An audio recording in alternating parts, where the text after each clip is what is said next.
es: disfrutemos el privilegio de ser iglesia. Cada uno de los que hoy estamos aquí hemos recibido a través del Espíritu Santo el llamado a nuestro corazón para ponernos a cuentas con Dios.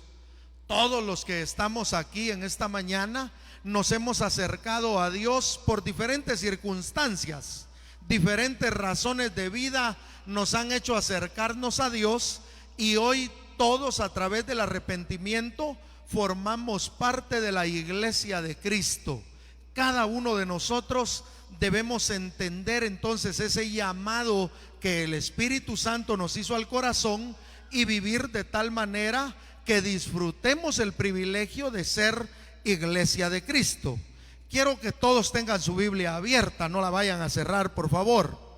Fíjense que cuando Zacarías está profetizando, Zacarías se refiere a la iglesia, se refiere al pueblo de Dios como un cuerpo, se refiere a un grupo de personas llamados a vivir en santidad, llamados a vivir de una manera diferente a través del privilegio que tenemos de ser iglesia de Cristo.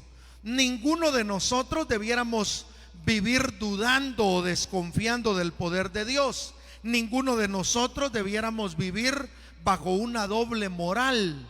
Ninguno de nosotros debiéramos vivir diciendo una cosa y haciendo otra cosa. Pero lamentablemente la carne es muy débil. Jesucristo fue claro. Jesucristo dijo: velen y oren para que no entren en tentación. El espíritu a la verdad está presto, pero la carne es débil. Fíjense que cuando Jesucristo habla de la debilidad de la carne, nosotros entendemos que son aquellas tentaciones que se nos muestran a la luz del día. Y si usted se pone a analizar, las tentaciones llegan por el propio deseo que nosotros tenemos en el corazón. Es decir, si a usted no le gusta la Coca-Cola, a usted no le importa que salga aquel anuncio de aquellos jóvenes en aquella reunión de amigos sudando, ¿verdad? Y hasta se escucha cuando destapan la Coca-Cola. Nunca he oído yo ese sonido cuando yo he destapado una, fíjense. Pero en la televisión le hacen un sonido que hasta en los oídos se le refresca a uno. Y abren la Coca-Cola y no se la toman normal, sino que levantan la botella, ¿verdad? Y abren la boca. Malaya se pudiera tomar así, ¿va? Pero cuando uno se la toma así, hasta por la nariz le sale la espuma. Pues les digo, si a nosotros no nos gustara la Coca-Cola, nosotros viéramos ese anuncio como algo que pasa desapercibido, porque simple y sencillamente no nos gusta. Entonces la tentación llega a través de lo que nosotros mantenemos en el corazón. Del corazón vienen los deseos, del corazón vienen los sentimientos. Entonces cuando yo en el corazón tengo enraizada alguna cosa mala, por donde sea que yo me mueva, lo que yo ande viendo, eso va a ser una atracción para mí y eso va a ser una tentación para mí. Pero el problema no es de lo que está frente a mí, el problema es lo que yo tengo dentro.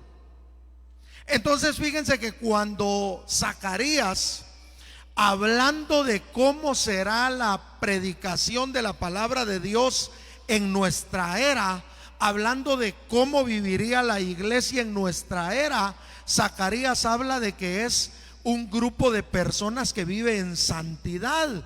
Y dice: nuestro Dios nos ha librado, nuestro Dios nos dio ejemplo con el padre Abraham, nuestro Dios ha estado con nosotros, nos ha llamado para que vivamos en santidad.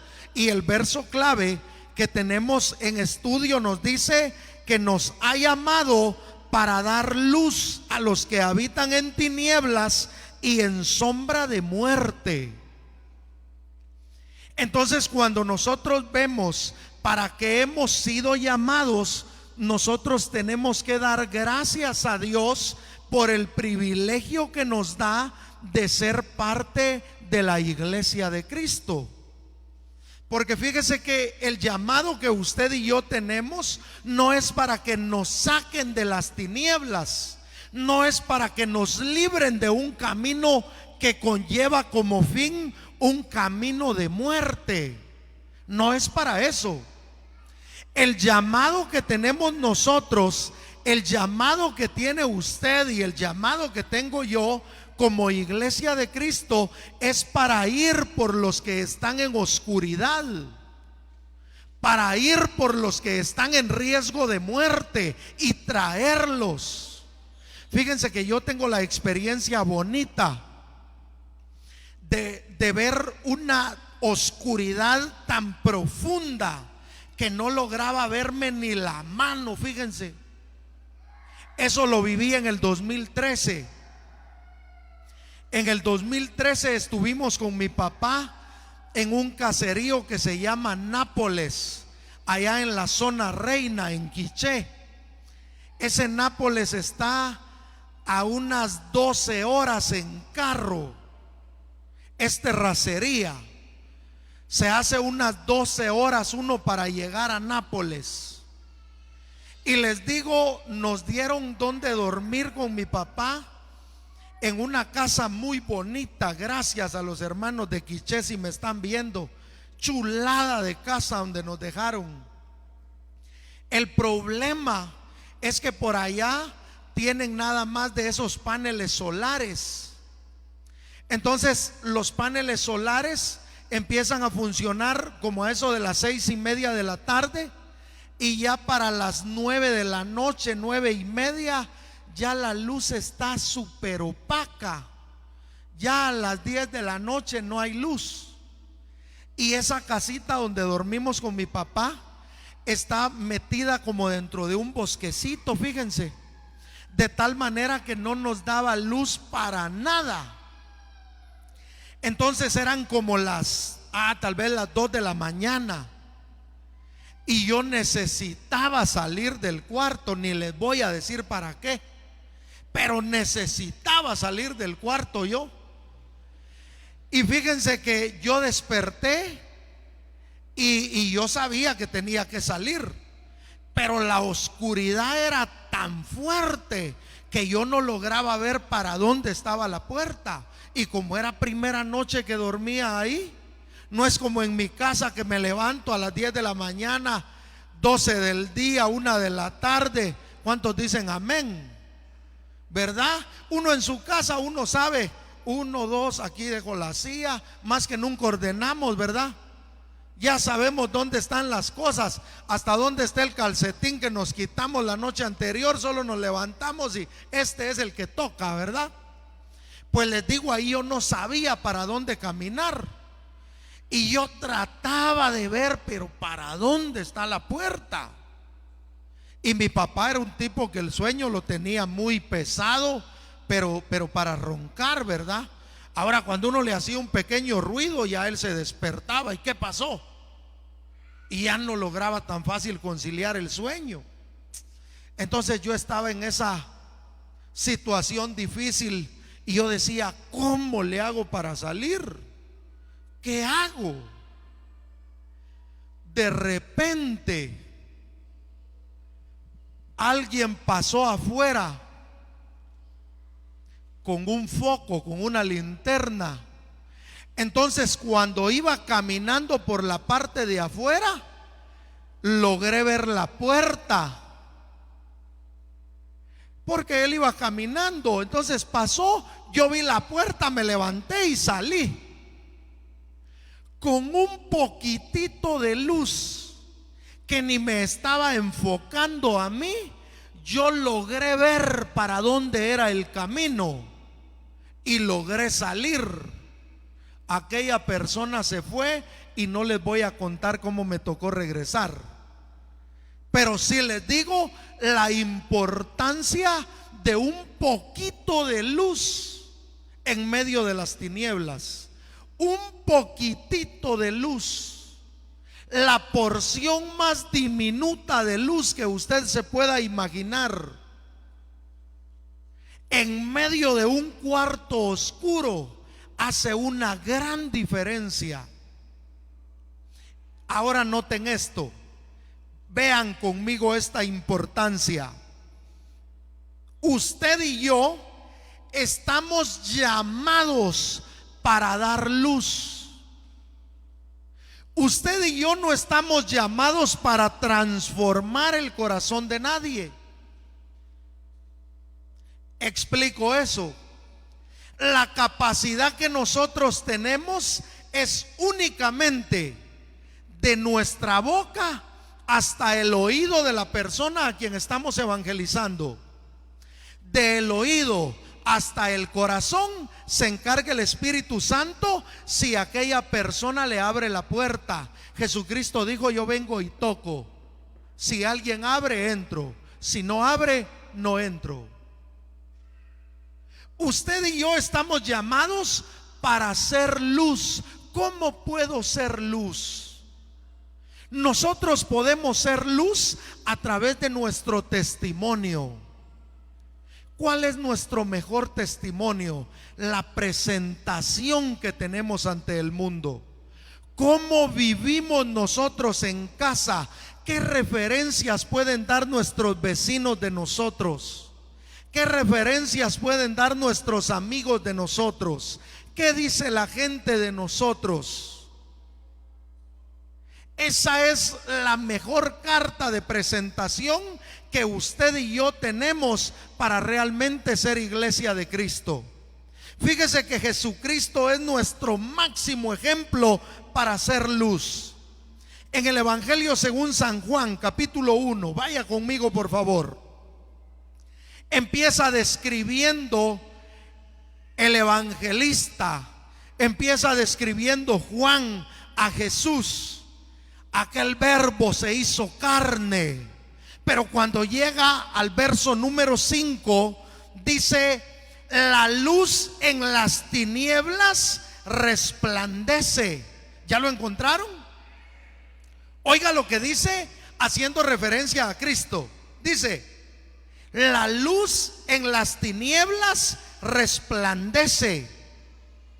Lo que yo quiero que usted note de esta primera parte es que la luz y las tinieblas en esta primera parte de este versículo pareciera que están juntas, porque dice: la luz en las tinieblas resplandece. Es decir, se nota mucho cuando hay una luz en un espacio grande de tinieblas. La luz en las tinieblas resplandece.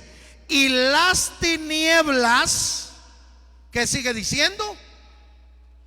No prevalecieron contra ella. Es decir, la luz nunca se apagó, pero las tinieblas siempre estuvieron para apagarla. Es decir, doy otro ejemplo y me baso en la experiencia que ya les conté. Cuando uno está en aquel caserío, a las 6 de la tarde ya comienza a oscurecer. Entonces vienen los hermanos y le encienden la luz. ¡Plac! Suben la palanca y usted tiene luz. Pero las tinieblas siguen rondando. Las tinieblas siguen ahí. Le encendieron la luz, pero las tinieblas están al acecho. Como a las 9 de la noche se acaba la batería y las tinieblas se vuelven a apoderar del lugar. La luz en las tinieblas resplandece, pero tengamos cuidado porque podemos dejar de resplandecer. Cuando se habla de Jesucristo como nuestro máximo ejemplo para ser luz, el testimonio que se da de Jesucristo termina diciendo: y las tinieblas no prevalecieron contra ella. Porque hasta el día de su muerte Jesucristo vivió bajo su propósito. cumplió su llamado, obedeció a Dios, nunca se dio por vencido, aunque lo traicionara uno de sus más cercanos, aunque lo despreciara su propio pueblo, nunca se dio por vencido. Por eso dice: las tinieblas no prevalecieron contra ella. Nosotros tenemos el privilegio de ser iglesia de Cristo, pero las tinieblas te están rodeando. Las tinieblas te están ocupando. Y nosotros estamos como ese panel solar que si recibió poquito sol durante el día, poquitas horas va a lograr iluminar en la noche. Pero si el sol es incandescente todo el día, ese panel solar aguanta las 12 horas de oscuridad y la luz pasa encendida.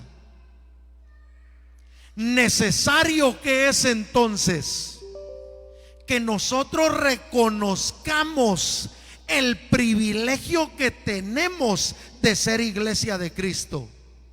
Necesario es que nosotros nos visualicemos como iglesia de Cristo, sin importar el lugar donde estemos.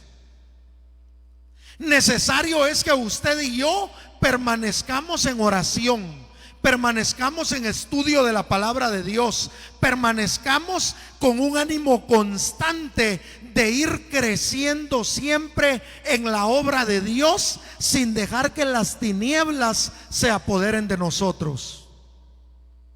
Porque la carne es débil, porque nuestro cuerpo se cansa, porque nuestra paciencia muchas veces se nos agota y empezamos a comportarnos de una manera que ni los impíos se comportan como lo hacemos nosotros. Y nuestra excusa es que hoy sí reventé, es que hoy sí exploté, como que fuéramos vejiga puesta en un chorro de agua. Nosotros debemos aprender a ser fuertes, porque tenemos el privilegio que muchos no tienen. Fíjense que las iglesias, es decir, las congregaciones, hablemos nada más a nivel Bárcenas, todas abrieron ya sus puertas.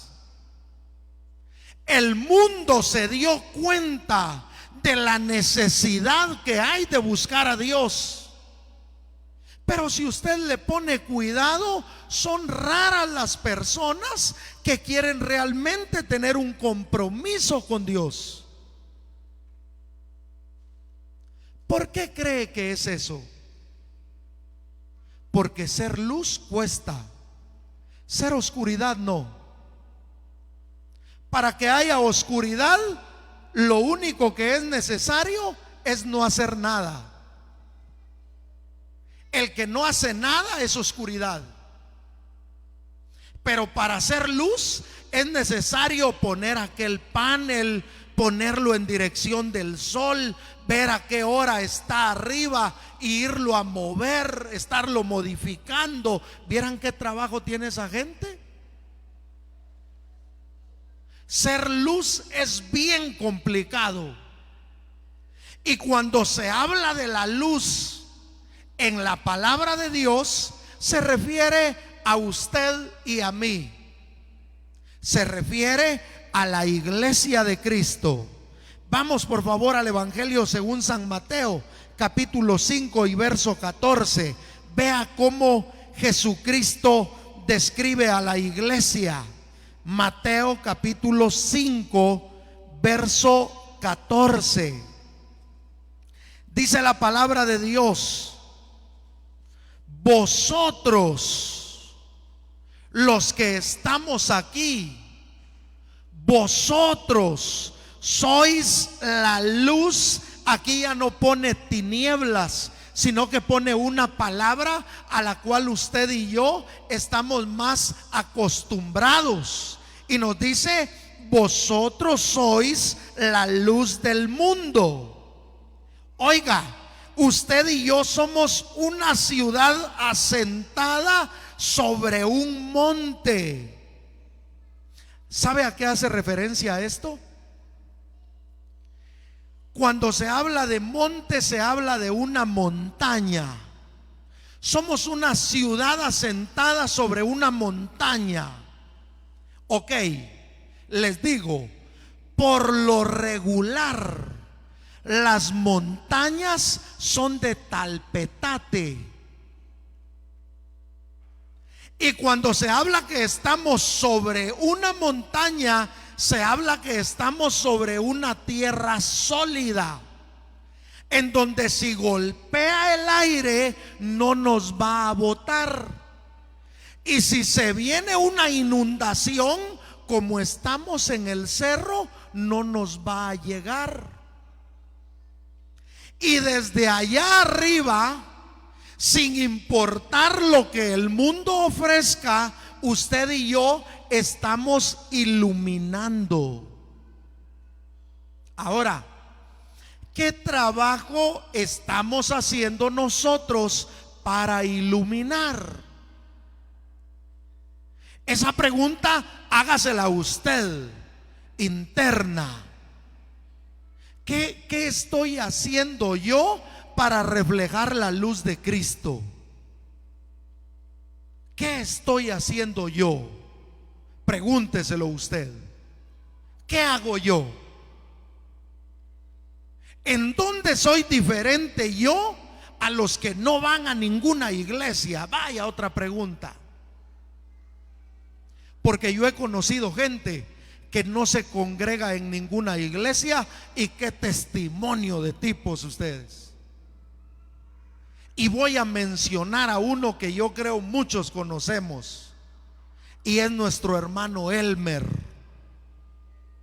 Hermano Elmer ya está con Cristo.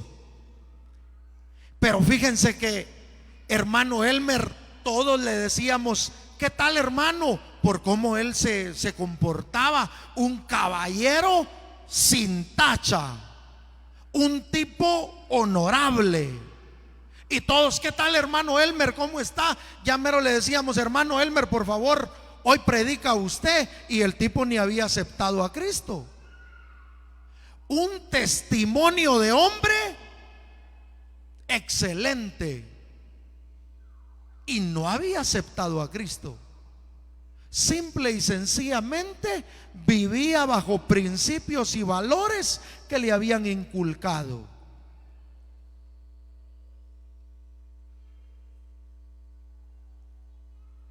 Cuando nosotros analizamos la vida de nuestros vecinos, cuando nosotros analizamos la vida de las demás personas, ¿será realmente que nosotros somos luz o no?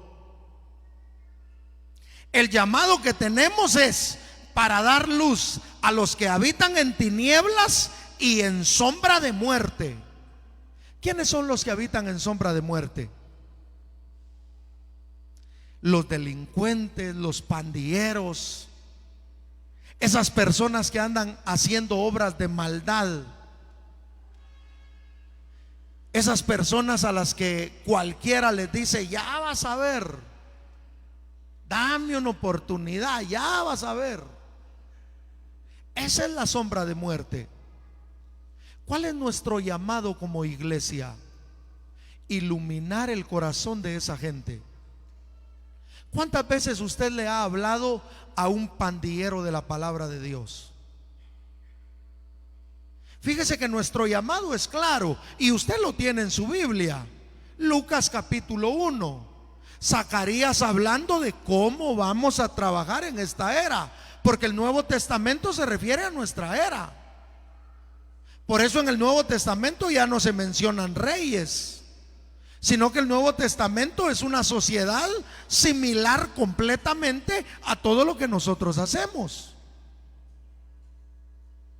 Y viene y dice: este tipo, Juan el Bautista, es llamado a predicar lo que Dios ha hecho, cómo Dios libró a nuestros padres, cómo Dios bendijo a través de Abraham, como Dios pide santidad, como Dios pide que seamos luz, vaya y predique eso.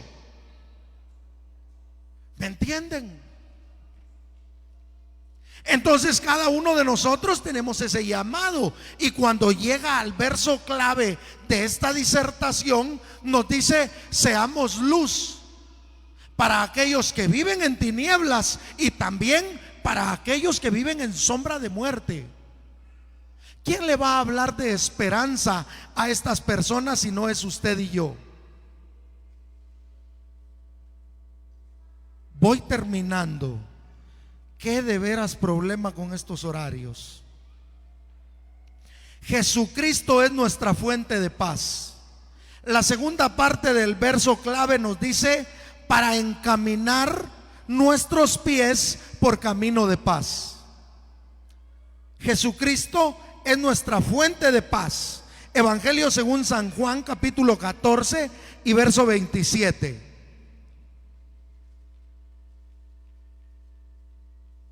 Búsquelo conmigo. Juan 14, 27. Jesús hablando nos dice: la paz os dejo. Oiga cómo hace una diferencia Jesucristo. Dice: la paz os dejo, mi paz os doy. Menciónenme ustedes un momento de paz en la vida de Jesús. Él se paraba a hablar en la sinagoga y sanaba a un enfermo, y la gente lo quería matar porque la sanidad del milagro lo había hecho en día de reposo y lo querían matar. Jesús estaba sanando a un enfermo. Hermano, era para que todos los presentes lo sacaran en hombros. Pero en lugar de eso lo querían matar. Hermano, en serio que la sociedad nunca ha sido buena. Y Jesús dice: la paz os dejo. La paz es un fruto del Espíritu Santo. Y cuando entendemos que la paz es un fruto del Espíritu Santo, disfrutamos la paz que Él nos ofrece. Jesús dice: mi paz os doy. Y luego aclara, y Jesucristo hablándole a usted y a mí nos dice: no se turbe vuestro corazón ni tenga miedo.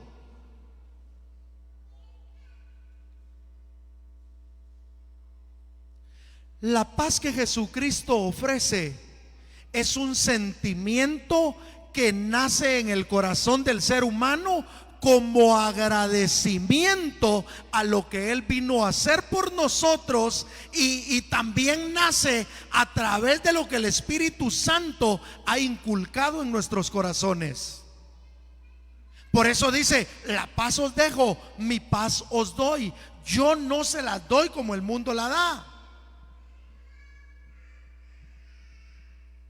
¿Qué se entiende por paz en el mundo? Un tiempo en el cual se juntan los presidentes, así como se ha visto en este 2020, se juntan los presidentes del Medio Oriente con el de los Estados Unidos y se dan la mano. Esa es la paz que ofrece el mundo. La paz que ofrece el mundo es como lo que ocurrió en Guatemala en 1996, cuando se juntaron los dos bandos contrarios, el ejército y la guerrilla, y firmaron aquel convenio de paz. Desde entonces en Guatemala hay más muerte que en el tiempo del conflicto armado. Esa es la paz que ofrece el mundo. Jesucristo dice: yo no se las doy como el mundo la da.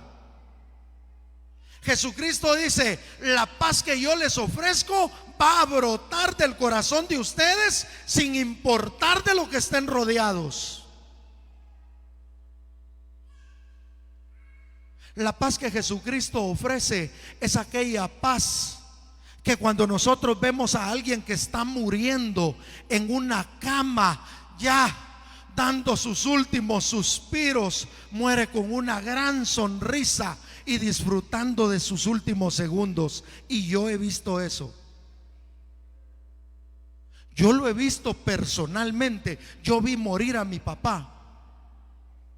Yo estaba sentado justo enfrente de donde mi papá estaba acostado cuando murió.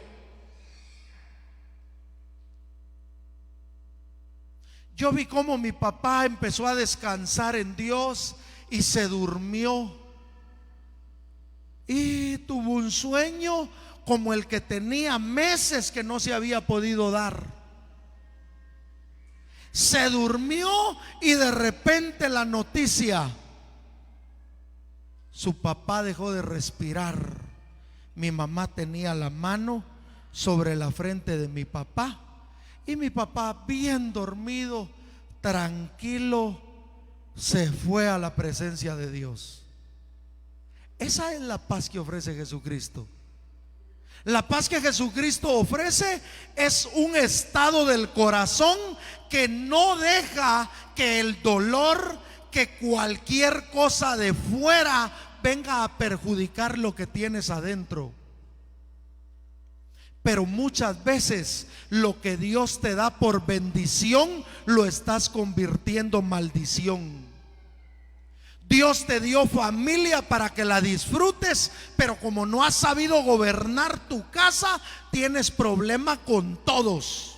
La bendición, la herencia se te complicó.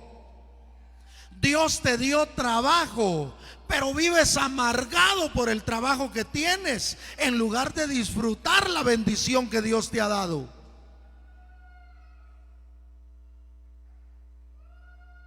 Por eso es que la paz que nosotros como iglesia debemos tener debe de brotar desde el corazón y no verse afectado por lo que está afuera. ¿Cómo logro tener esa paz? Un salmo que todos conocemos, Salmo capítulo 37 y verso 5. Encomienda a Jehová tu camino y confía en Él, y Él hará. Todos lo sabemos de memoria, pero vivirlo es diferente. Todos antes de salir de casa nos encomendamos a Dios. Dios mío, gracias por un nuevo día que me estás dando. Ahora te ruego que me acompañes en la travesía de este tiempo y que me concedas regresar a casa en paz y lleno de bendición.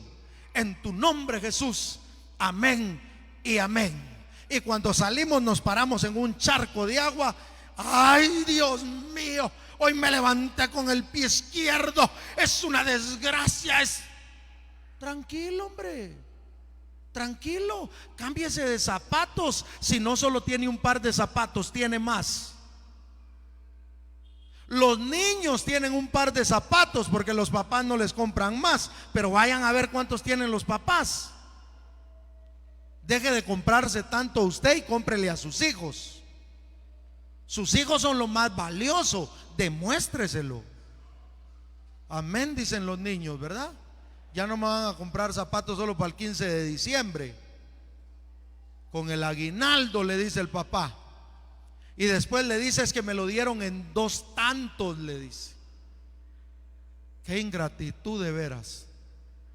Hermano, no deje que nada le cambie su día, hombre.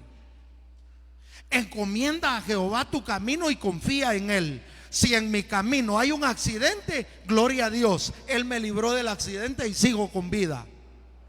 Y si en mi camino hay un accidente y me vuelo la cabeza, más gloria a Dios, porque dejé de estar sobre la tierra donde estoy rodeado de tinieblas que solo están esperando que mi luz se apague para apoderarse otra vez de mi corazón. Encomienda a Jehová tu camino y confía en Él. Todo lo que pasa es para bendición, todo. ¿O qué de la vida de Jesús sirvió para catástrofe? ¿Qué de la vida de Jesús sirvió para confusión? ¿Qué de la vida de Jesús sirvió para desgracia? Nada, todo fue para bendición. Ahora, ¿cuántos quisiéramos vivir las pruebas que vivió Jesús? Yo no. Yo no quisiera ser tratado como fue tratado el maestro. Yo no.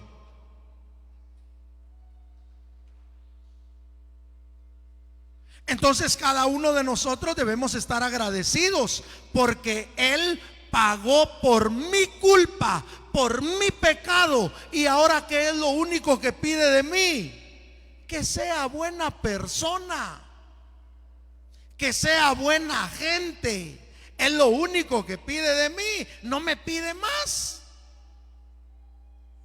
Ser iglesia no requiere ciencia. Ser iglesia lo que requiere es bonito, no sé si todavía lo darán, y decía, haga bien y no mire a quién. Yo creo que los de 18 años para abajo no saben qué programa es, ¿verdad? Pero los mayores tienen la sonrisa debajo de la mascarilla, sabiendo a qué programa me refiero. Que Dios les bendiga mucho. Disfrutemos el privilegio de ser iglesia. No dejemos que nada nos contamine. No dejemos que nada nos aleje del favor, del amor, del cuidado y de la gracia de Dios. Que Dios les bendiga mucho. Espero con ayuda de Dios nos podamos ver el próximo domingo a las 5:30 de la tarde, y espero que todos puedan desde ya empezar a disfrutar del tiempo que se nos viene. Diciembre es un mes en el cual se nos llama a la unidad, y se hace por radio, por televisión, por todos los medios, ¿verdad? Todas las fotos que publican son familias unidas y tanta cosa bonita que se publica. Así es de que no dejemos que solo sea diciembre. Vivamos una vida de unidad y de amor. Amén. Cuídense bastante. Los dejo que sigan durmiendo. ¿Cuántos dicen amén? Y en el nombre de Jesús nos vemos el próximo domingo. Y despedimos ya también a los hermanos que están a través de las redes sociales. Que Dios les bendiga, hermanos, allá en casa. Bendiciones, y nos vemos por acá a las 5:30 de la tarde. Amén. Ok.